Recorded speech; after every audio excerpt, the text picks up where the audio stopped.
got a t-shirt with bloodstains all over it. Maybe laundry isn't your biggest problem right now.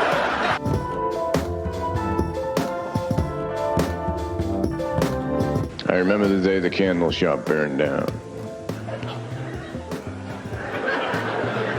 Everybody just stood around and sang happy birthday.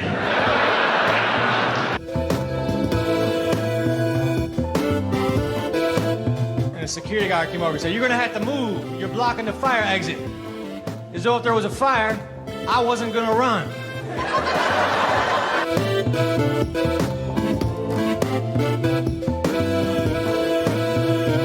You make love to the right woman, Johnny, is beautiful, beautiful. I mean, the last time I made love to my wife, it was ridiculous. Nothing was happening. I looked at her, I said, "What's the matter? Can't you think of anyone either?"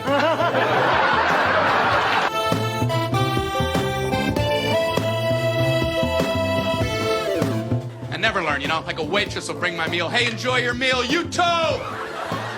But you don't have one, do you? I'm a doofus.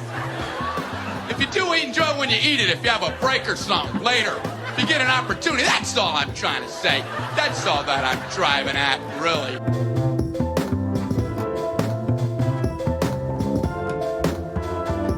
Hello, welcome to Comedy Think Tanked, a podcast with Leonard Kimball and Nick Gordon, two comedians who know how to take a drink and have a thought. Sit back, get comfortable, and enjoy. Now, whether they're ready or not, here's your hosts, Leonard and Nick.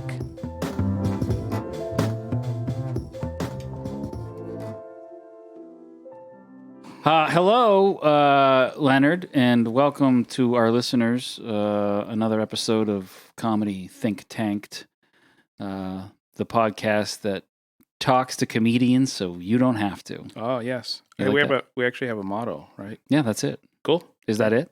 I think so, sure. I got to trademark that. You put it on the website. Yeah, I got to go grab that domain name. Running gag. Someday, though, one of those is going to be worth money. I think so. I hope so. I hope so, too. I hope so. How you doing? How you been? Good, Nick. How are you? Excellent. I'm very happy that we get to spend our Saturdays recording podcasts In my garage. in your garage, in the upper level. Yeah, that's when you know of the you've made garage. it. Oh yeah, When your garage has an upper level with a bunch of exposed nails Mhm. and cardboard boxes that you probably should have gotten rid of 12 years ago. yeah, a stuffed unicorn. Yeah. I have no idea where that's from. There's like a huge stuffed not stuffed as opposed to a real unicorn, but there's a huge unicorn in my upper garage, and Yeah, don't somebody know where- won it at a fair or a festival of some sort, and I think if it was yours, you would know because you would have had to been the one to carry it around the rest of the day. oh yeah, or Right. like if it was something like from my youth, and I've just been traveling with it for Yeah. like the last 40 years, and I don't want to get rid of it, like it's a Matchbox collection or something like that. Yeah. I have Yeah. a few of those things that I really would like to get rid of. Just things that I've moved from different places and I've had since childhood that it's like, I got to get rid of this. This is so stupid. I recently ran into a report card that I had from like second grade. Oh, wow. Yeah, and and I'm like, I can't get rid of it. I can't throw it away. I can't. Interesting. Why though? Why is that? I Why don't can't know. you let go? I don't know. It's like because I need to be able to show this to my great grandkids. I guess I don't know. Look, I was Yeah. really good at writing. Yeah. They're like, what the hell is a report card? Right. It's on your phone, Grandpa. My grades get beamed into my skull. Why do you have a piece of paper? You have a very enthusiastic outlook on the future. Technology leaps. It happens. Oh, sure does. Yeah, Yeah. absolutely. I mean, look what we're doing right now. I don't even. What are we doing right now? I have no idea. I have Oh. no idea. You know what we did do is we interviewed Dennis Fogg, Yes. and I really like that guy. Yeah, he's a great guy. Yeah, I call him legendary. Right, and he was like overly, He's humble about it, overly modest about it. And Yeah. like, yeah, you've been doing it for 30 years, and people look up to you, and you've got over an hour and a half of material. Of good material. Yeah, And- he does good jokes. He's been around. I like his jokes. He's a great guy. He's a nice guy, and yes, I was very happy to talk to him. Yeah. What was the topic we were going to talk about? what comedians, how comedians can adapt or are good at adapting to things. To real life things. Yeah, to real life. Do you think we're better at adapting to real life things? Well, I don't know. I mean, it's still weird to call myself a comedian because I've only been doing it 3 years. But You're a comedian. Yeah, okay. But I think like there are times when I want to work things out and say things on stage, and maybe they aren't jokes yet. Yeah. And so, but verbalizing things I'm thinking about helps. Mm-hmm. I guess in lieu of going to like a therapist, I suppose. But like there have been times when I've like over the years I've gotten like voice memos on my iPhone where I like just randomly record something while I'm driving. I do the same thing. And I'll just talk through something. Yep. And I'll just spew for 3 or 4 minutes, and then at the end I go like, I don't know if there's a joke there. I don't know if there's a joke there, but that guy cut me off and I wanted to talk about it. Or I go deeper. I go longer and I go deeper. Sure. Okay. Is that what you tell yourself? No. I mean, like I'll drive if I'd have an hour-long drive. I've been known to, not have the radio on, and I will talk to myself for a large portion of that drive about things that are happening in life, and sometimes I get to where I'm going, I didn't even notice if someone cut me off. Like I don't know. It's probably not healthy. Maybe I think it's healthy. That's got to be healthy. Yes, I think it is healthy, but at the same time, it's like Jesus, you might actually have some real problems. Well, I worry about the things that I've recorded, and for everything I recorded, I probably have listened to like 5% of it. Right. So if you're recording like an hour conversation, so do you ever actually listen to any of it? Oh, good Lord, no. Okay, no. But it's nice to say it out loud, like you say. Yeah. It's nice to say out loud, I have this issue. I want to do something about this. What can I do? Try to play with each, prong of the issue and see where it takes you and that sort of thing. It's nice alone time, and it's forced alone time because you're in the car. You're going somewhere. You have to, you don't have a choice. Right. I mean, you have a choice. I guess you could turn the radio on and just zone out to music or whatever, or you can sit there and maybe a lot of other people do this too. If you and I both do it, I mean, there's got to be others. Yeah, but in an actual comedic atmosphere, a week or so ago, we Mark had it like just a normal like open mic at Craft Brew Underground, and I had like a triple IPA beforehand, and Mark and I was like, "Wow, this is strong." He's like, "Okay, now we're not gonna let you go up until you've had 2 of those." And so they didn't call me up on the stage until I was definitely drunk, and getting up there, and I was like, "Okay, I got no, I got no. Not like I didn't have a filter, but like I could just work on stuff, and I could just say things out loud now." Yeah. And a few things I was saying were like, got a little political and, got into some of the COVID stuff. And at one point I look over at Mark and I'm like, there's no punchline there, right? He's like, yeah, there's no punchline. That's the point though, right? You just needed to work out some shit on the microphone. I like that opportunity to be able to just talk and have people listen, and maybe some more than others, but, have a captive audience. Yeah. And you can work that issue out. I think that might be not the most fun thing about comedy, but one of them. Yeah. Right? Mike Gray recorded me and he sent it to me. It's like 14 and a half minutes of me rambling, I guess. So I haven't even watched it yet. But I bet you'll watch that back, and I bet it's pretty good. Oh yeah, it'll be released on the secret Kimball Comedy archives someday. I think it should be released on the River Comics YouTube page immediately. Yeah? Oh, immediately. Okay, we'll see. Yeah, just go with it. I have to actually watch it first, just to make sure I didn't insult anybody that I didn't intend to insult. Are you afraid of insulting people? Yes. Yeah. Yeah, because I don't necessarily, I do want to. I mean, I think there's comedy and little jabs at people, sure. Yeah.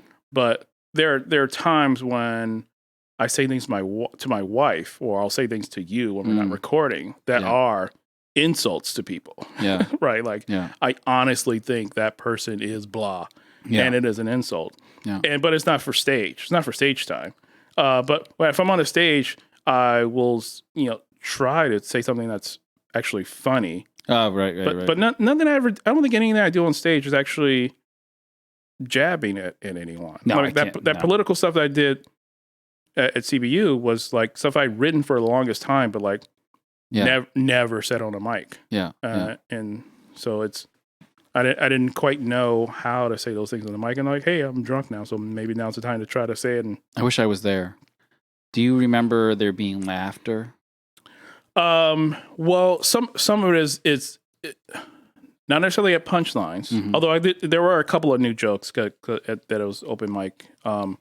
But there was laughter maybe because people just know me. I see. Yeah. And so, it's Leonard. He's got a big buzz on stage, and this is funny to watch.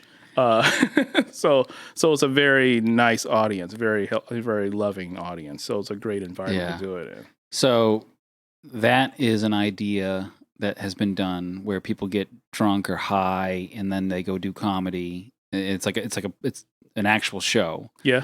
There is the no material, new material show. Okay, I've heard of that. There's also another one where a random topic gets thrown up on a board or on a screen, and the comedian on stage has to now turn to that topic. Oh, okay. And try to make jokes about that topic. And then Dennis, just as we were leaving him earlier, came up with an idea about doing a rim shot show where after each punchline. Yeah. So we have a lot of good ideas for different shows that we need to produce going forward. And I like the idea of us doing more stage time where we have had a couple drinks and having it recorded and whatnot and seeing where things go. We should do that more often. Yeah, very cool. Like in improv, there's like a lay on, like something you lay on to the person, the character or an attribute. Yeah. So if we lay on that, like, okay, all the comics are drunk, or all the comics have to talk about this topic that we flash on the screen, or they have to. There's a name for that. Shoot, I can't remember what it was now. But anyway, it's. I think TJ. I've seen a YouTube video of TJ Miller doing something like that. Yeah. I think you're right. Okay. But we need to remember to do those things and add those as part of our repertoire producing shows. Yes, I think that would be fun. It would be a nice monkey wrench to throw into the I don't know what the hell we're making here, but we're making comedy. We're making comedy. Comedy history, comedy think tanked. Yes, history. Oh, you say it so well. I do. That's really good. I try. I speaking of comedy history, I'm getting so good at writing jokes that I write them in my sleep now. Okay. Last night I was sleeping. I'll bite. Yeah, I was writing a joke. I was saying a joke to someone in my sleep. I was dreaming. I was saying a joke. I don't know who it was. It was like just a face, like a just random face. But then remember Christopher Titus? Yeah. The comedian? He came in the room and started screaming his own joke. Over, like he was drowning me out, and I'm like yelling, Christopher Titus, shut the fuck up! Like I'm trying to tell a new joke. And like he wouldn't stop. So then I went into the kitchen and started writing the joke down. So I'm literally in my dream writing a joke, and it was a good joke. Wow! And I can't for the life of me remember what the joke was, and it's making me crazy. I'm several hours removed from this dream, and I'm going nuts over it. This is why you got to keep a composition book next to on the nightstand. But I woke even in your dream, even in my dream, keep a composition book. But I woke up, and I'm like, I can't remember this joke. It was a good joke too. I was laughing in the dream. The person I was saying to was laughing, and then Christopher Titus came in and ruined it. That asshole Christopher Titus ruins everything. Oh my god. By the way, Christopher Titus, we'd love to have you on the podcast. Yeah, absolutely. If you're available, have your people reach out to ours. What a weird dream. I'm the weirdest. Sometimes, so you're talking about dreams. I have the weirdest interaction sometimes in my dreams. Sometimes I'll dream that I have superpowers because I grew up like reading comic books and watching cartoons like most kids. Yeah. Every time in my dreams where I have the power of flight, it sucks because I can't fly fast. Yeah. And I can't like turn. I can't like turn well when I'm flying. It's like it's so lame. It's like if an ostrich could actually, if an ostrich had was carrying like a dumbbell or something like that and was trying to fly, that's how my flight is in every single one of my dreams. And I realize that I'm in a dream. Yeah. And I'm just pissed off at myself. Like, God damn it. I know I'm in a dream right now. And I can't make myself go faster than this, and I can't turn. So you have the ability to try to control your dreams. You're at that level of consciousness where you're like, yeah, it's like Dreamscape. You know, remember that movie with Dennis Quaid? Yeah, was it Dennis Quaid? Maybe, but yeah, we can look that up. But like I realize I'm in a dream, and I realize, oh, this is cool. Let me jump off this building and fly, and I'm just like, ooh, like a bomber. Just slowly turning. Like the bad guys are getting away, and I can't turn. It was Dennis Quaid, Kate Capshaw, Christopher Plummer's in that. Yeah. I can fly whenever I want in my dreams. Oh, I can just take off. And you can turn on the dime and all that sort of stuff. It's short lived. It's not like I don't, well, who knows how long dreams really last for, I guess. But yeah, maybe somebody does and they can come on and tell us. But like if I'm just like, yeah, this is a cool dream, whatever. It's like, let's go fly. And I'll just take off and fly. And I feel like I'm on another level of conscious. Maybe I'm not, though. Maybe I'm not alone. Or maybe we're so linked emotionally, intelligently that that we're doing that. So you realize you're in a dream. Yeah, I'm in a dream. Okay. I'm like, I think let's just fly. But you're saying the same thing. Like you say, like, oh, I'll just jump off a building and fly and whatnot. It's the same idea. Uh-huh. So yeah, that's interesting. Yeah. But all right, let's go to our interview. Yeah. Next. So coming up, everyone, Dennis Fogg.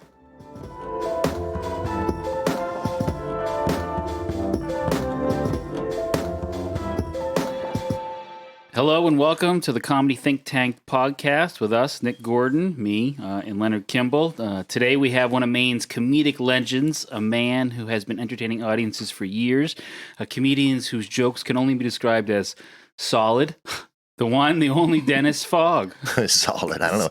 Comedian legend. It makes me sound like I'm already dead. No, not already, but Yeah, sometime. You're a legend. You're a legend. Legendary. Don't you think? In my own mind, yeah. As far as we're concerned, you're a legend. How's that? Whatever. I guess it's better to surround yourself with people who are worse off than you. That way you feel better about yourself. No. But I do comedy around Leonard and Nick just to feel so better I can feel good. Boy. Yeah. That's fine. We can take that. I think we can handle that. So sandals with socks. Yeah, that's what I rock. Always have been. Always have been? How long have you been wearing those? Jeez. Ever since they were hip. Which was comfortable though. Ever since I get to the point where I've been married so long, it's about comfort instead of style. It is what it is. That's very fair. Yep. That's very fair. And in my defense, they're Keens. They're very expensive sandals. It's not like I'm wearing the flip flops. That's true. That's a good point. Flip-flops. So you rock those rain or shine? No, this is Maine. Okay. No, there's at least a month. There's a month where I wear real shoes. Okay, cool. LO Bean boots, or is it anything specific, or usually stick with Keens? Yeah. Oh, okay. All right. You're brand loyal. That's good. Nah. All right, listen up, I hate Keene. change. Listen up, Keene. We need a podcast sponsor. Yeah. Yeah, exactly. So appreciate you being here. Had a little trouble getting here yesterday. Flat tire. What's worse? I don't know. You're getting old when you have trouble with a flat tire. It used to be, flat tire, big deal. Jump out there, bang. But everything's so complicated. They make the jacks. They make everything so complicated. Yeah. And the last guy who puts on the lug nuts, it ought to be kicked right in his lug nuts. He always puts them on the tightest. Why are they got to put them on the tightest? It's ridiculous. You stand there bouncing on the the tire jack just to open it up. It's crazy. My father told me he pulled out one of those tire iron things. It was 4-star. It was humongous. He's like, if there's anything in this world that you need to buy, it's one of these. Yeah. And I'm like, really? Dad, I'm 18 years old. Like, what the hell are you talking about? Give me some better advice than this. Now it's get AAA. Yeah. Yeah. It's a AAA. I cannot imagine what I would do if I had to change my own tire. It'd be awful. Well, it was a perfect day for it too, and I was in a perfect spot, a nice level ground, and everything was great. So it's not like I was laying down in the middle of the road with my legs getting run over by cop cars. Weren't on the highway in the middle of heavy traffic. So you changed it all by yourself? Oh no. No. Okay. No, I did what most dads do. I called my son. Okay. Yeah. And he came over and I showed him how to do it. let him get sweaty and dirty. Yeah. But he learned. Okay. He learned. That's good. Perfect. It's all about learning. It's a good life lesson for him. Yeah. That's good. You're a good dad. Yep. How many years have you been doing comedy? I feel like it's been a while. I started at the Comedy Connection in Portland, and that was probably about maybe 25, maybe years go by, maybe even 30 years ago. No kidding. Wow. Okay. Yep. Wow. That's why I figure if you write one joke a year, you stick around long enough, you got a set. You got a pretty good set. I like your set. You're one of those guys that I know what's coming next, but I still love it. I know the punchline, but it's like I can't wait to hear you say it. It's weird because some people think it's like random, but it actually has to have a what comes next and what comes after that, and it's crazy. If I get off track, it's bad. So you've set your setup so that you have a joke that goes into the next, right, which reminds me of one, which reminds me of the next, and stuff like That's that. how you remember. Oh, okay. So I don't feel so bad when I do that for my set. 'Cause like I've got a story that I'm sort of telling, and that leads into this, and it's gotten to the point where I tell one joke, and that reminds me of the next joke. Right. Okay. And I used to think, people don't catch on. There are different people who see you all the time. So, you're at a great stage where you just you can say the things and it moves right smoothly into the next one. And that's pretty cool. Yeah. Because jumping around is tough. So you have to almost have it strung all together. Because I've written jokes that never made the string. You know what I mean? It's just like they're great jokes, but they never fit in and I just can't seem to fit them in. They just stayed on the bench. Yep, Okay. they just stayed on the bench. Yeah. So do you have a process though where you're sitting and writing them and you're thinking, like obviously I think we all keep notes during the day or during the week, months, years, and but do you ever sit down and like actually try to insert these things, or do you just kind of like they just float away after a while? I write down a lot of stuff. I have those composition books. I don't mean to sound old, but I have actually composition books with people use those. Which each year, and it's it's on my thing, and I go through every now and then and whiz through and see which ones are either can be updated or changed or stuff like that. Yeah.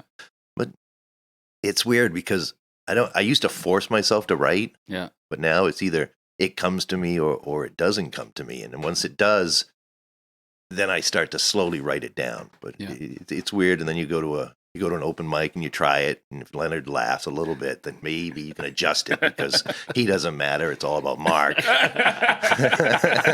Fair point. Yeah. But you know what I mean? Yeah. And then you find out that it's a good joke, but I got no place for it. Yeah, it just doesn't fit. And when you go actually do a set, when you're performing, in a show, you don't remember it, and it's not there, so it doesn't, and it never actually makes it. I've got to the point before where I said I've got a whole set. I'm not going to do this anymore. Just going to put it away. Yeah. And then I go and do another show, and the people come up to me and go, I came here to hear this, or I wanted to hear, and it's like, so it's tough. You can't throw the whole thing away. You've got to mix it up. You've got to. Yeah. But how much time do you think you have right now? Like if someone said do everything, what do you think you had to do? Maybe about an hour 20, hour 30. Wow. Okay. Yeah. That's incredible. But it's one of those things where I'll actually have to look at a list after about 30 to 40. Yeah. But still, that's pretty good. And then what I do is I write one word that reminds me. Yeah. Basically start talking about this. Yeah. Do you have them broken up into sections? Like, does each part have its own section that goes, like this is 10 minutes, this is 10 minutes, this is 10 minutes, or? Yep. Usually, it's one of those things. And also, if you go into one section, you basically can't go into the other section, so you have to. Right. It's hard to mix and match. So I usually choose which way I want to go before I get on stage. Did you start performing at the Comedy Connection? I actually went to a place with my wife, and it was at Point Sebago. I don't know if you know where Point Sebago is, and they had like a amateur comedy thing there. nobody actually showed up. And I just sat there. And I told my wife, said, I could probably do this.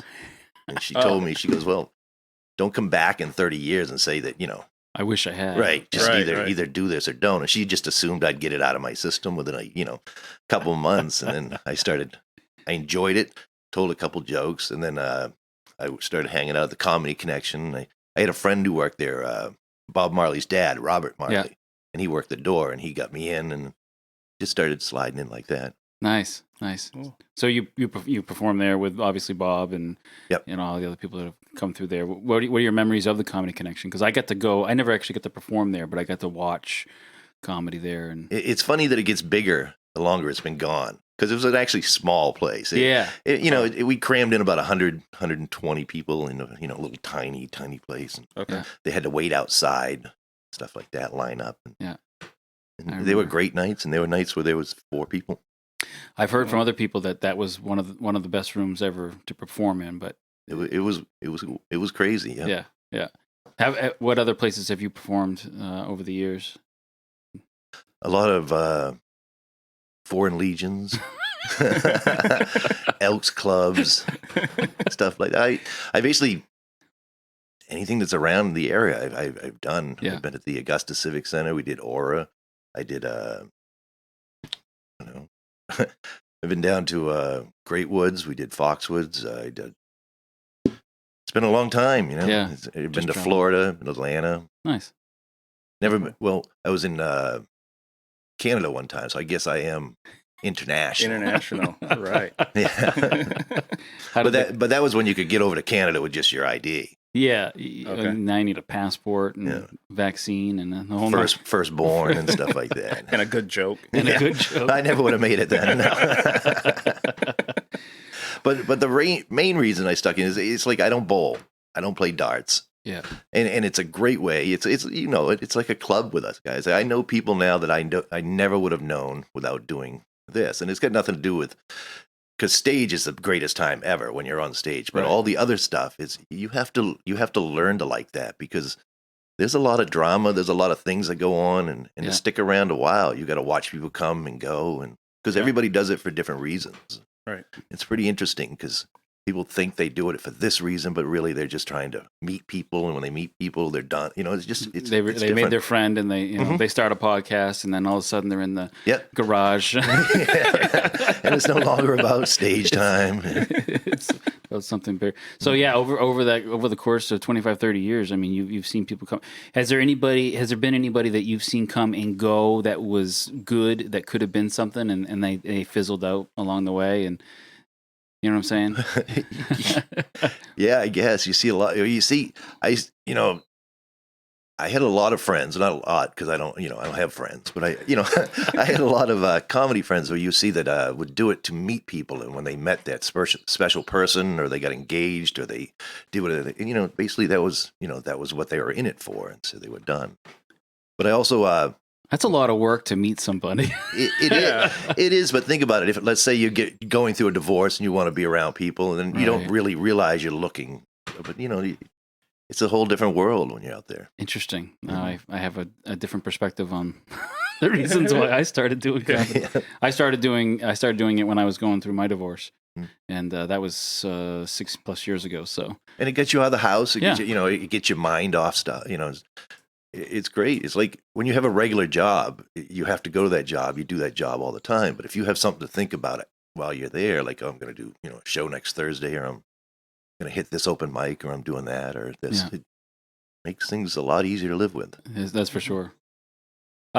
Speaking of jobs, I'm reluctant to bring it up, but you had a business. You had your own business, and which shut down this past year and whatnot. I own and ran Uncle Andy's, Right. and it was actually on the TV show Restaurant Impossible a couple times on the Food Network, and it was a great place. But when the pandemic hit, and I knew a breakfast place was going to have trouble surviving anyways, and we tried to get the grants and the loans to begin with, but no, it wasn't going to work out. So basically, bailed out and and closed it. It was about 15 years, 16 years ahead. Yeah. I I have to say, I feel bad because I always said to myself, "Oh, I got to get down there. I got to go to Dennis's restaurant. I got to see it." And Well, it was a great place to practice comedy too. Oh, because I was the owner, I could say whatever I want. If you didn't like it, well, I'll report myself to myself. And there were times that I did report myself to myself. That one time I spoke to myself, but I don't think I was listening because I got that faraway look. I really got mad at myself. It was like I wanted to slap myself. It was just like the disrespect I gave myself. Like, can I just have some waffles? Yeah. And then I couldn't believe that I wanted me to sign something too. I wasn't going to sign anything. I mean, because that goes on my permanent record, and I'm not going to sign. Oh God! So it was just a breakfast joint. Yeah, it closed at 2. Yep, it was a good time. Are you a good cook? Yes.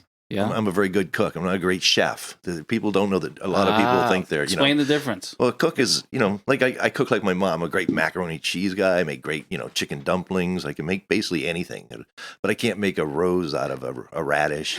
That's what a chef does. And stuff like that. It's not so fancy. It's stuff like that. Oh, now I know what we need to do. So Nick and I bounced around this idea of doing like a comedian's retreat. Mm-hmm. And now what we should do is like have you cook for us all, like hanging out in a cabin somewhere, and we're just gonna put you to work. Like, so you to tell you. Are we wearing pants at this time? Because I've been watching Winnie the Pooh lately, and pants optional. Pants optional. I mean, for your own safety, you might want to wear. Hey. I mean, I don't know how good your grill work is, but you should be careful. So it'd be awesome. Bacon grease could be deadly. But I'm a very good cook. I came through being a corporate chef for Liberty Mutual. I was a Liberty Mutual corporate chef for like 15 years, and Neat. up in Lewiston actually. Oh yeah. Yep. I ran that place. I ran a couple other places, and then became a pastry chef and a sous chef. Nice. But then I decided to buy a diner and become a cook. Yeah, that's awesome. Learn how to flip eggs again. Cool. Nothing wrong with that. Nope. Breakfast is the best meal, is it not? And as a comedian, what a great shift. Right? I can go home, take a nap, then go wherever I got to go and get back the next day. That's funny. That's great. Because I used to see people also who would be pretty good in comedy, but then would take a nighttime job because that's how they, whatever. And it's, you don't understand, it's over. Yeah, exactly. You have to be available when someone says, "Hey, you want to drive to Bangor right now and do a show?" Yep. Yeah, sure. I'll get you one of those roller dogs. A roller dog with cheese. Yeah, I got it. I'm there. Oh man. I want to keep talking about food now. Yeah. I wasn't hungry, and now I was like, oh man. What's your favorite food? What's your favorite thing to cook? I'm a good Eggs Benedict guy. Yeah? Yep. Oh, I'm a heck of a poacher because, I'm from Maine. I could never tell if you're going to be a joker if it's not. Oh man. But that's a good sign of a true comedian. Everything you say is funny. Yeah. When you were over at Liberty Mutual, were you telling jokes in a corporate setting? That's a little tougher though, right? Because Liberty Mutual, it was a great place to work, but it was also 95% women. And, I was a chef, so it was one of those things that I actually had to rein myself in because it was just, you're going to get in trouble. No matter what, you're going to get in trouble. With 95% women at work, I feel like that's just like us trying not to get fired. Yeah, basically, it's like it's like that being put on a deserted island. See how long you get voted off. You know what's going to happen. Yeah. Is it next month, next year? There was the tater tot incident. Of '83. Oh yeah, we don't speak of that. This is a safe space to speak of it because no one listens to the podcast. No, yeah, you're all good. That's what I heard. Yep. That's why I decided to do it. I figure if Tuck can do it, hey, anybody can do it. Oh, exactly. That's so true. We used to do. I tried improv for a while. Oh, yeah. I did improv. And okay. It's really tough as a comedian. Like to be center stage, even if it's just. My time is my time. I hate to share it with other people. I don't mean to sound greedy, but it's really tough because what you're doing is setting other people up. It's almost like volleyball. You're setting other people up, and then you got to choose who's going to take that spike. And it's like I always want the spike. It's very hard to give it up. That's How long did you do improv for? About 3 years. Yeah. Okay. Did that for a while. That's a pretty good stretch, though. I mean, I took a. So when I first broke in, I was a juggler. Oh, I was a comedy juggler. I'm still a pretty good juggler, but not as good as I used to be. But I used to tell jokes and juggle at the same time. Really? Wow. Okay. Weird. Like how many things could you juggle? Like what sort of I things? get up to 5. Damn. Wow. Could you do the apple thing where you take a bite of the apple? No. See, that was just it. I realized that you either had to be great or you can't be mediocre as a juggler. So it's like, no, this is not for stage time, because I was a mediocre juggler. Remember that show, An Evening at the Improv? They have it now on Amazon, but it used to be on HBO or something like that. And I watched a couple, and there was one with a guy juggling and Pick up cake, and he would eat the cake. Yeah, bowling ball. He'd do everything. Yeah, and it's like that's exactly it though. Like he was amazing at it, and like he could do anything. He was a good comedian, but he was a great juggler. Yeah. He's no longer. I can't remember the name, of course. Well, but it's not a name. The chainsaw and the hand incident. Put a damper on it. You only do so much with one. And now we can't broadcast live anymore. I can only juggle my own balls now. Yeah. So speaking of old time comedian, like who are your influences? Who are your comedic influences? Well, the worst part about it is when your comedy god or the people you look up to later on in life become human. And it's really weird because, my greatest guy was always been Bill Cosby. Yeah. I'm from that generation. I listened to his albums continually. Yeah. I had his 8 tracks. I mean, Bill Cosby was it. We had Fat Albert, all that stuff, the Chicken Heart. I mean, everything was Bill Cosby when I was younger. And then the Bill Cosby Show, and he was Mr. Huxtable. I mean, he was exactly what I wanted to be. He could take just a story about sitting at home with his wife having a cup of tea and turn it into a 30-minute story where you're just dying laughing. And at the end, it's just about tea. Yep. Right. Just amazing. But then people turn human. And it's just weird. Yeah. That's when you tell people, you like Bill Cosby, they're like, ooh. It's like, look. Not that Bill Cosby. Yeah, I like the old Bill Cosby. Yeah, before, before he got caught. No, before. Yeah. That is true. For younger generations now, it's Louis C.K. and people, something like that. It's they're everywhere. He's not done either. So anything can happen. Your opinion can change for people. Yeah, anybody. Right. I think I'd be pretty heartbroken though if Jerry Seinfeld came out as as a serial killer or something like that. Right. Somebody poisoning ice cream for children. Or stuff like it. Just it'd be hard. You never saw it coming. Never saw it. You don't. That's a problem. Is you think about these people as any real. Oh, if you did see it, I'm really not going to say anything because Yeah, I'd be like, it's Jerry Seinfeld. He's so damn funny. Have you ever wondered? I don't think he's coming on the podcast anytime soon. No, not anymore. Not after that. No. It's been a pretty rough year for yourself personally. We don't have to talk about it, but it's been tough. First off, with the virus, then it killed the comedy because we were on a roll. I mean, all of us was basically on a roll going through comedy. It was almost we forgot how good we had it. We could go basically anywhere, right, and do shows. It was crazy. Yeah, and then all of a sudden it's like, oh, this will be back in no time. And then it was like a while, and it just crashed down and. It's just now beginning to open back up, but even now it's kind of like, are you allowed to like shake their hand? How do you? Right. You go into places that normally you would try to sell out. It's like, we can only do this many people, and you can't. Yeah, it's hard. Tough. It is real tough. Yeah. And then was it a couple weeks after I closed the diner? My wife talked me into getting a checkup because I have kidney stones, and one of the kidney stones wasn't passing well, so they did one of them MRI things, and the guy was like, "Well, it'll pass. It's just aggravating your cancer." And it was like, "My what now?" Huh? What? And the guy just, and it was almost humorous. The light bulb in his head when he realized that, oh, you don't know this. Oh my god! And then that's how I found out that I had pancreatic cancer and liver cancer, and they're like, would you like to schedule another appointment? I'm like, yeah. Yes, please. So I did the last year or so, doing chemo, going down to Boston, doing the trial thing, and it's working out pretty good. I'm actually winning this fight. It's doing pretty good. Excellent. And, Great. I'm not beating all of cancer, just mine. So I'm not making plans for other people. I'm just saying. You're on your own over there. Yeah, I'll wait, And then I lost my hair because, chemo doesn't like hair for some reason. Isn't that weird? And when people go, you're going to lose your hair, you go, yeah. Well, I get that, but no, you don't. You don't get that. You don't get that. And then other people who are bald go, I haven't had hair. It's like, yeah, but you got eyebrows, right? You got, have you ever got out of the shower and looked like a 12-year-old boy? I'm just saying, everything is gone. It's not like losing your hair was like, encouraging you not to do chemo. I was like, I don't know. I'm like, I'm going to lose my hair. Are you sure? Yeah, that's like, You did have a really good mustache, though, before. I worked on that porno stash for a long time. Yeah. I had a lot of people, I had Tom Selleck, to idolize. I had people with stashes, man. You are very old, aren't you? I am. Hey, he was also on Friends, so shut up. That's true. Good point. Good point. I forget about that. Yep. And then about 3 months ago, I actually caught COVID.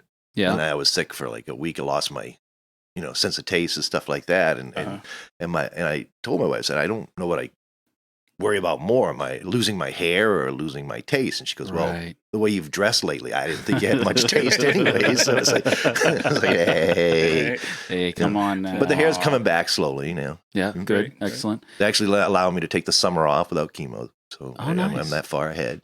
But that's because of the accidental, they found it, accidentally by checking for the kidney stones. They never would have noticed it. Isn't that crazy? I never would have had any symptoms or anything for probably about 8 or 9 months. But by then it would have been huge. Too far. Wow, that's crazy. Oh, man. So you just never know, So you have to go to your doctor. Damn it. Yeah, I know. Or you just have to be lucky. Yeah. That's just it. You can go to your doctor all the time, but if you're not lucky. Not to get into HIPAA violation or anything like that, but like how long had it been since you've been to the doctor? I don't go to the doctor. No, I seen probably the last one was a vasectomy, and that was hundreds of years ago.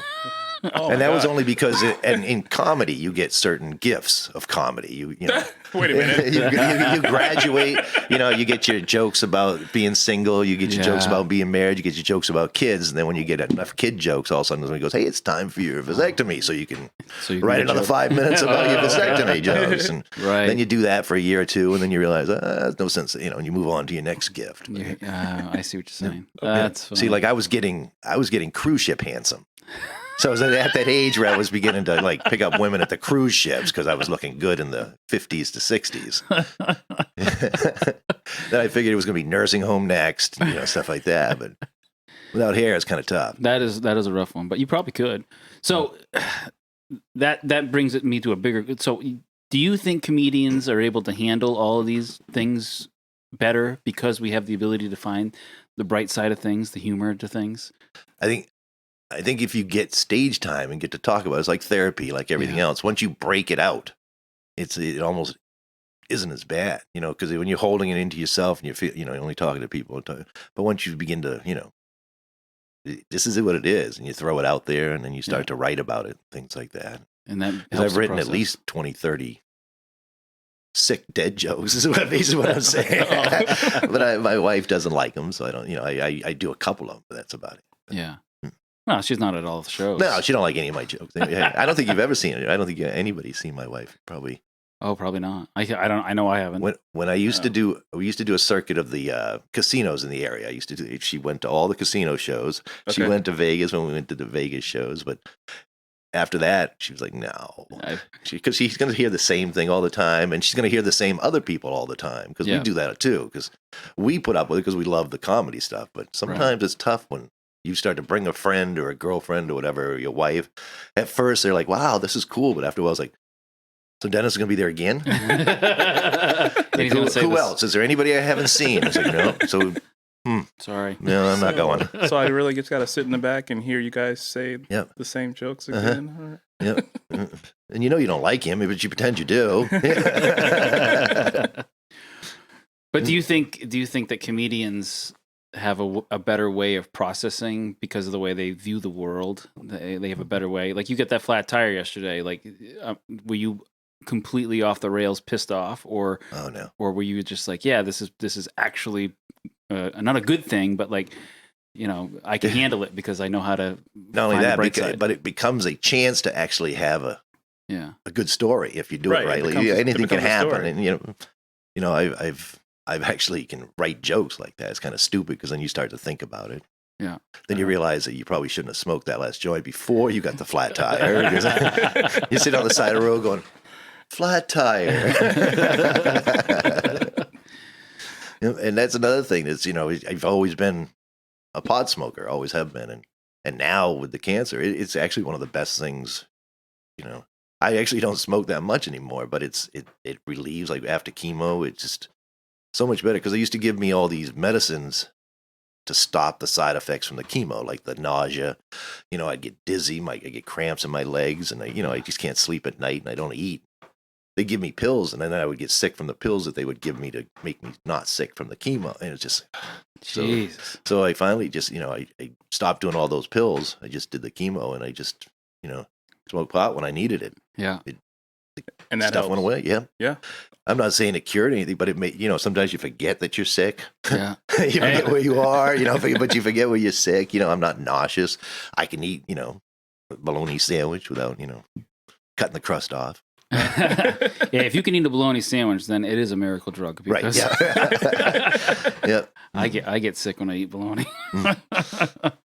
It feels like, especially when you got kids and you got to bite a face into it before you eat it. See, you are a chef. What Yeah. are you talking about? Yeah. Not just anyone can do that. That's good. You're oh my God. You're a grandfather now? Yep, I'm a grandfather of 5 grandkids. 5 grandkids. Got 4 regular kids, and Are you the good trade. That's pretty good, yeah. Yep. Yeah, because grandkids are better than regular kids, right? Just means I breed well in captivity. and it's tough being a child of a comedian. It really is. Well, I was just going to ask, yeah. Because you try not to laugh, because I laugh. And I've always laughed in situations where it's awkward, and I all through high school I would get in trouble for that. That wipe the smile off your face. Do you find something funny? And it's like, the more you say that, yes, I'm finding stuff funny. And it's just every single minute of every day. Yep. And when your son gets called into the office and you have to leave work and you get down there and come to find out that he was shaking his butt to the national anthem. And so, it's like, true story? yeah. It's like, do you want a child who would not shake his butt? Let's just say, come on. Exactly. Was he having fun? Yeah, it's good. Yeah. Okay. My son's 9 and he's in 4th grade, and he doesn't get in trouble. It's like, come on, man, do something. What's your problem? Come on. Go to the principal's office at least once. You're not in trouble, but do something interesting. Yeah, exactly. Like, make it worthwhile, man. You're only going to be there once. So. But yeah, it's been like that, and then when they do something bad, it's tough because, you get angry and stuff, but you also find the humor in the side, things like that. Yeah. I'm not a very strict guy. I can't picture you being a strict guy. Are you their favorite grandfather? Yeah, you're their funniest grandfather. No two ways about that. We have one rule when you're with me, and that's don't die. You could get hurt. Things could happen. Just blood is okay. Yeah, you just don't die. We have to bring you home. Yeah. Yeah.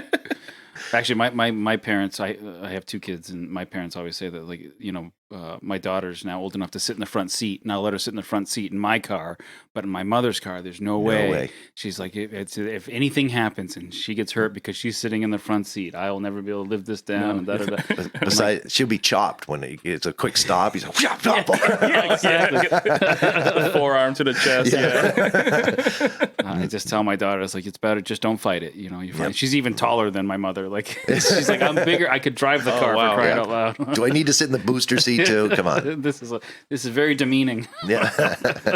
But once you open that door and allow that the first time in the seat, it's it. Oh, that's it. It's over. Yeah. And I worry about, when the boy is old enough to sit in the front seat, like we're going to have shotgun. Yeah. It's going to become, remember what it's like, the fight for front seat, And what's amazing is, like, my son will fight with his kids about the same stuff. And I'll just look at him and go, dude, it's exactly what you and your sisters did. I don't understand why you think it's going to be any different. Yeah. It's just every. He's like, I can't understand these kids. It's like, oh shit. That's all you can say, right?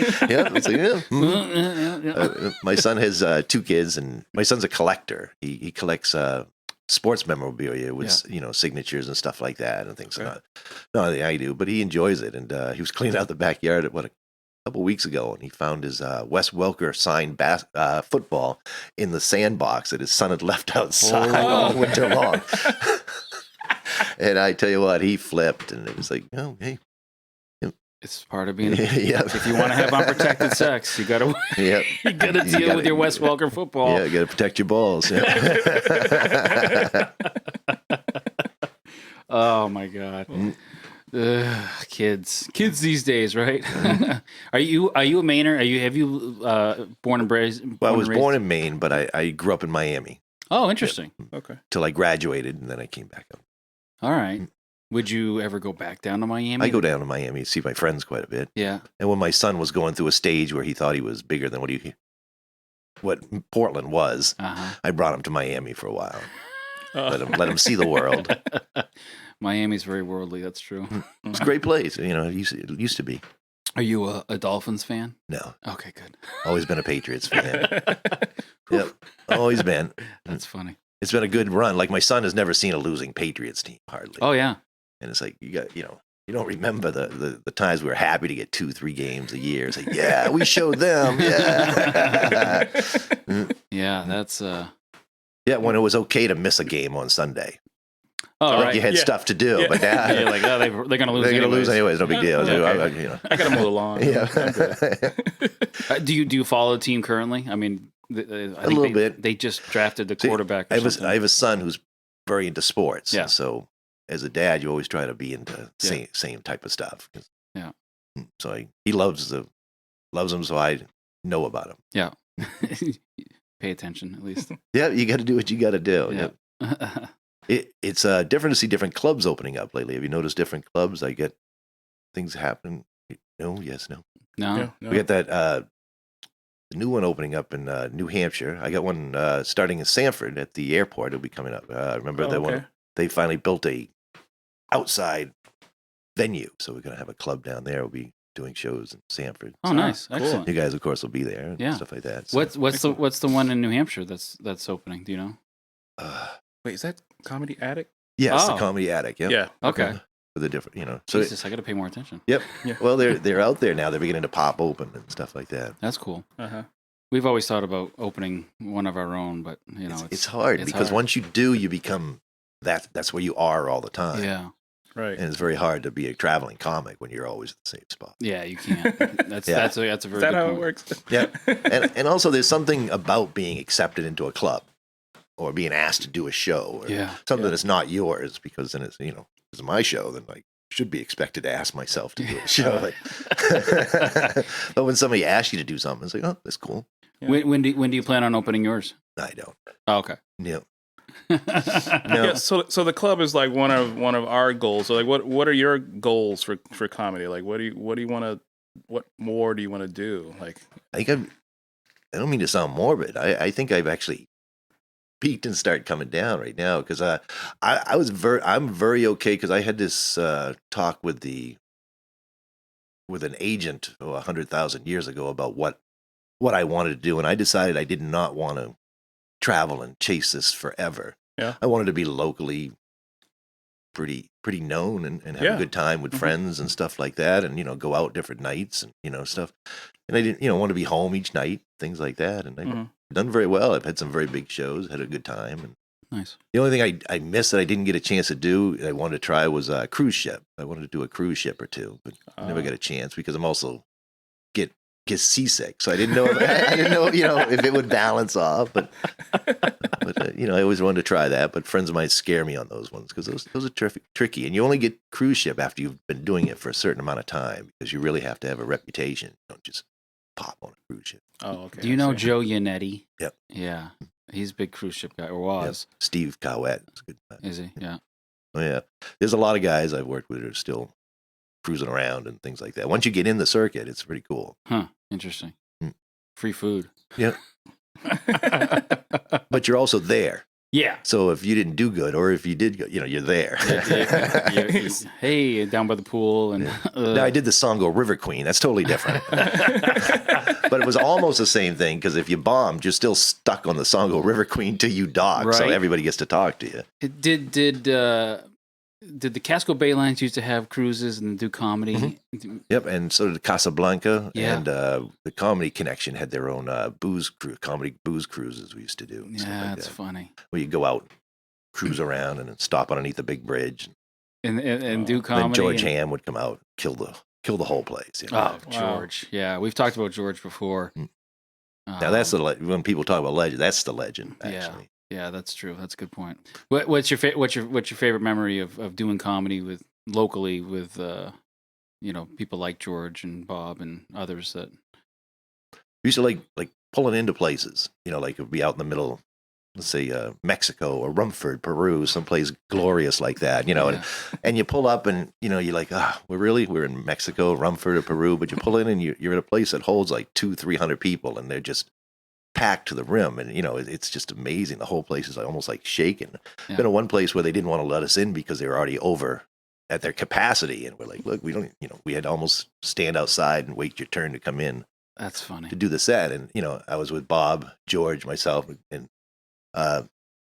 they don't know who I am, so they're letting Bob and George in, and I'm like, guys, I'm the opener, and if I don't start, and then I'm supposed to be here. Bob had to go back and go, hey, he's with us. Oh, okay. He's like, thanks. You might want to turn around and look at the poster. There's my face.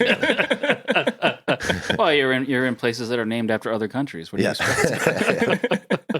But we used to think about going to. I used to think about going to Boston a lot because that's where you're going to make yourself famous in Boston and stuff. But after a certain point, Boston is Boston. You don't get much time. You don't get much pay. It's a heck of a drive. The parking sucks. It's just, or you can go to like South Paris or any of these other fancy places in Maine, and the place is packed, and you get 15-20 minutes of good stage time. Everybody loves you. You don't have to pay to park.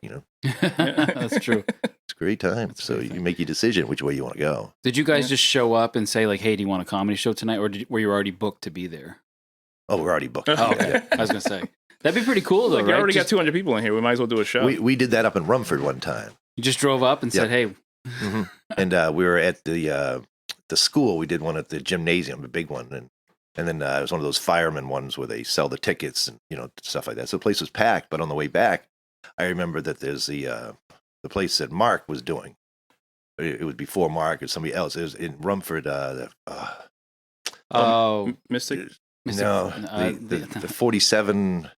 Oh, Franklin. 49 Franklin. 49 Franklin. Yeah. And they were having like an open mic type of thing. And so the three of us just popped in, and it was just, the place went crazy. Oh.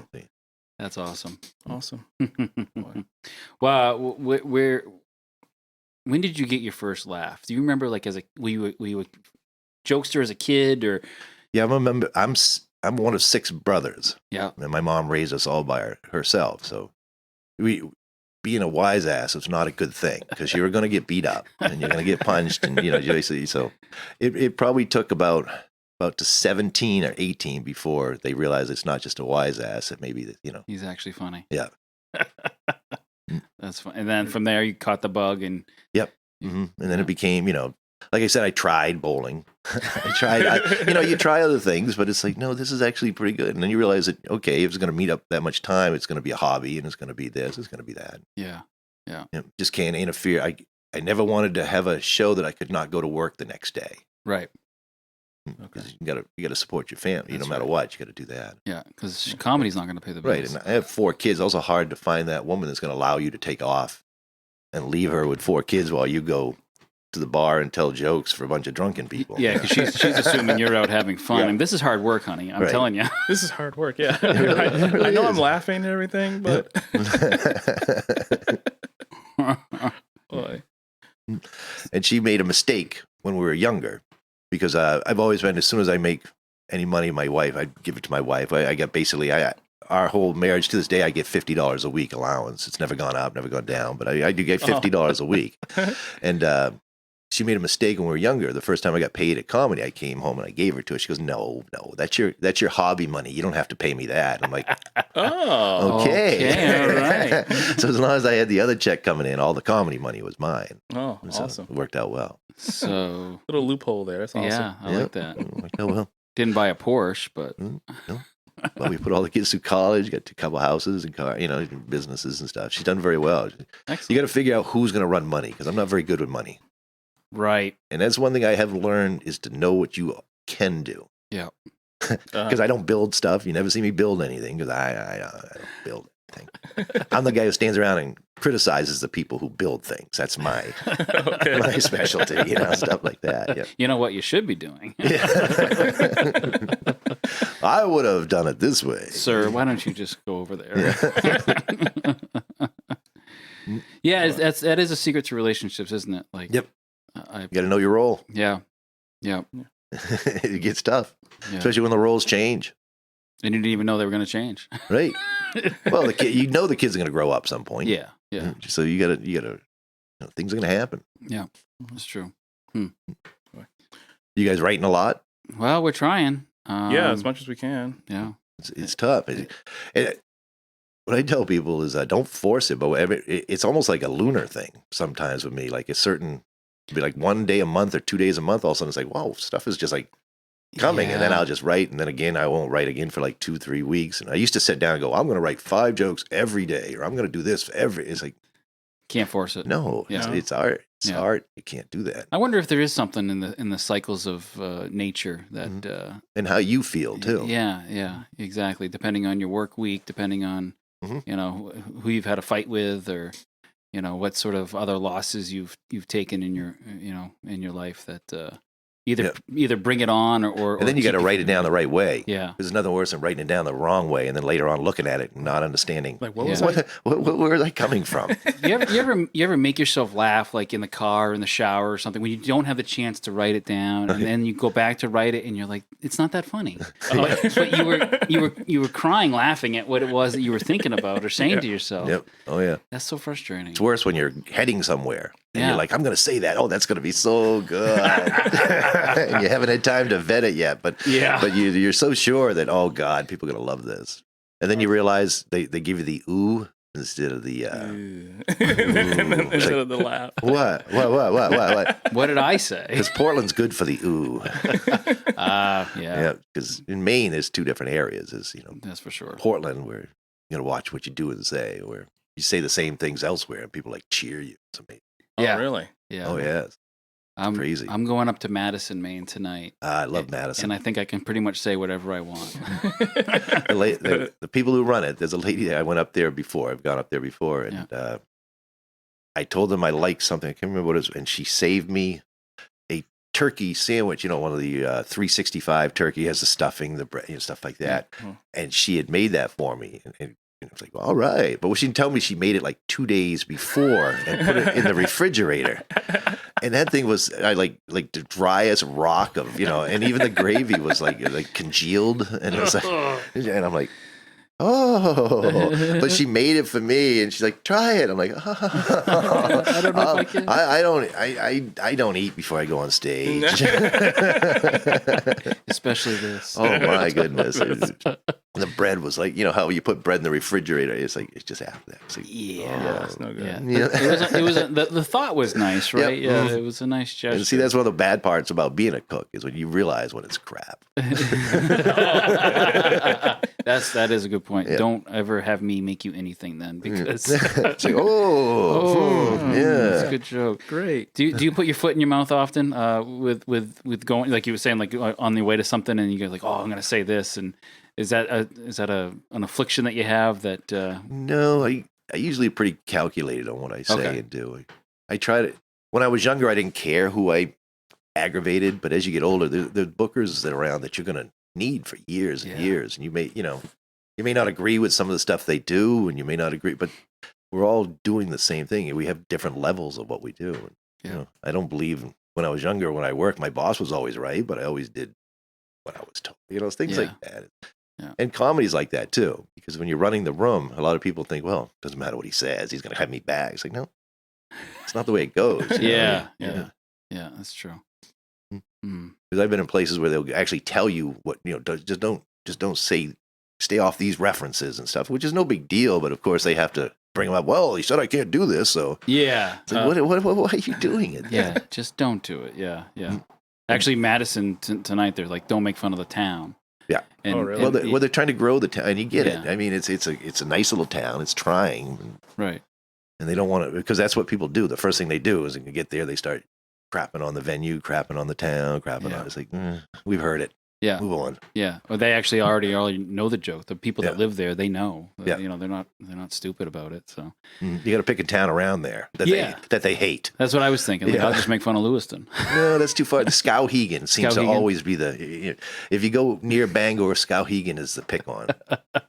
That's easy enough to remember. Yeah. And then if you go up past that, it's Holton. Everybody hates Holton. Now, I was born in Presque Isle, so, so you know, that. I can make fun of Holton. Yeah. I can make fun of Presque Isle, too. I'm certain, I'm 100% positive no one in Presque Isle is listening to this. We used to make that trip twice a year up to, Yeah. It was terrible. Van Buren, and then we'd do Holton and Presque Isle. So, was it terrible because no one was there? Or The people were there, packed. But it was just amazing, because you'd go there and you're thinking to yourself, there's not going to be anybody up here. We're in the middle of nowhere, but yeah. packed, snowmobiles all around the place, stuff like just hanging off the rafters. It's just amazing. And there, We tried to get it one place, and we go to Dunkin' Donuts, and the lady was closing up at 6 o'clock. It's like, hey, what are you doing? They go, well, it's a comedy show in town. It's like, well, we need coffee, okay? Because in order for there to be a comedy show, there needs to be some coffee. Oh man, yeah, it's an interesting area of the state. And you say there's two different areas of Maine. There is, but there's almost a third area, and that's Right. way up north. That it's hard to get to. it is. I can't. You go up twice a year for comedy. That's impressive. You can go up one way in the summertime, but you can't go that way in the wintertime. You can go it's just. Oh, really? It's like going back in time. Oh, wow. Yeah. Yeah.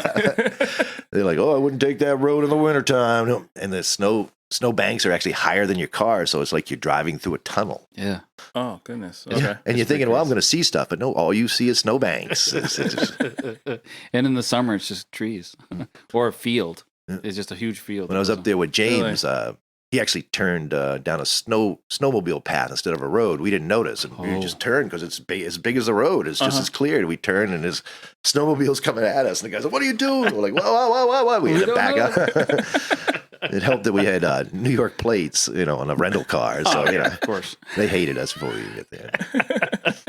Who are these jokers? Yeah, Little do you know. I don't know. You're paying to bring your girlfriend to us. That's pretty funny. We have a segment on the podcast that's called Curse the Darkness. And there's an idiom that goes like, I'd rather light a candle than curse the darkness. So like, you'd rather do something about issues or instead of just complaining about it. But in opposition to that, we'd like you to throw out anything that you want to actually complain about that you don't have any plans for fixing or making any efforts to. Yeah, now that you bring that up, it really aggravates. I live in the city, and it aggravates me that they allow squirrels just to run around without like tags or anything like that. No harnesses, leashes, or collars. Okay, I've got my dog on a leash. He's being a good dog, and these squirrels are running around and they're zipping. And I don't even want to get into the point that they're not wearing pants, but what I'm saying is these squirrels taunt my dog, and they just, it's not right because I let him off the leash, and then people think I'm the bad guy when he grabs a squirrel or two. Now, these are real squirrels, not cartoon squirrels. Well, they're about the same. Okay. All right, so we're gonna get rid of squirrels in Portland. Yeah, at least make them wear tags or something, because that way they've been, if they're in Portland, they should pay taxes. Okay, that's a good point. Yeah, housing's at a premium, and these squirrels need to chip in. Yeah, or Chip and Dale in. Sorry. Also. Oh my God! Can you imagine, like if scientists from the University of Maine were coming down to Portland and tagging squirrels, like they do with the sharks, and they're just chasing squirrels all around the park. Yeah, tagging them, and what they do is they put a hose in their mouth or something like that, so they run constantly. So oh God! Oh Jesus! That's pretty man. good. Well, Dennis, thank you very much thanks for having me. It's a lot of fun. This has been great. Thank you. Maybe next time we'll be in the upper level of my garage. This is a good spot. This is a good spot. This is where the magic happens. This is where the magic happens. I've seen this room on Pornhub. Spoiler alert. 3 categories. Awesome. Thank you very much, man. All right, thank you. Thank you, Dennis Fogg, everyone. Yay.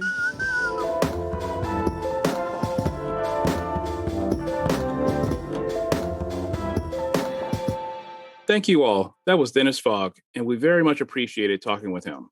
He's always been a comedian we've looked up to. Very much so. Dennis has a great routine and is always willing and able to show up at any venue to give the audience some laughs. Be sure to catch a performance of his if you haven't already.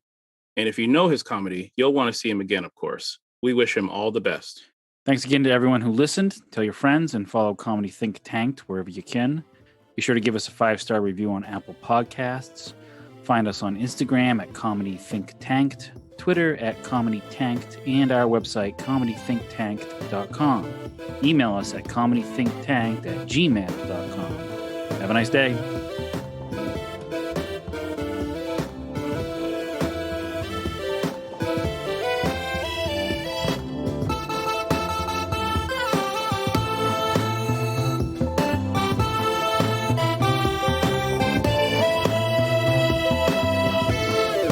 Theme music was written and produced by a minor, Ralph Birgfeld. No comedians were hurt in the production of this podcast. All audio snippets of actual funny punchlines were not written or performed by any of us or our subsidiaries. Rather, they are express written bits of professionals we admire. Let the civil actions be filed. Any opinion heard, actual or implied, is that of the Comedy Think Tank producers and their guests. Any slight, insult, affront, slur, disparaging remark, snub, rebuff, rejection, or spurning, no matter how derogatory, pejorative, or abusive you may feel it is, was not intended, but for comedic, entertaining purposes only. Thanks for listening.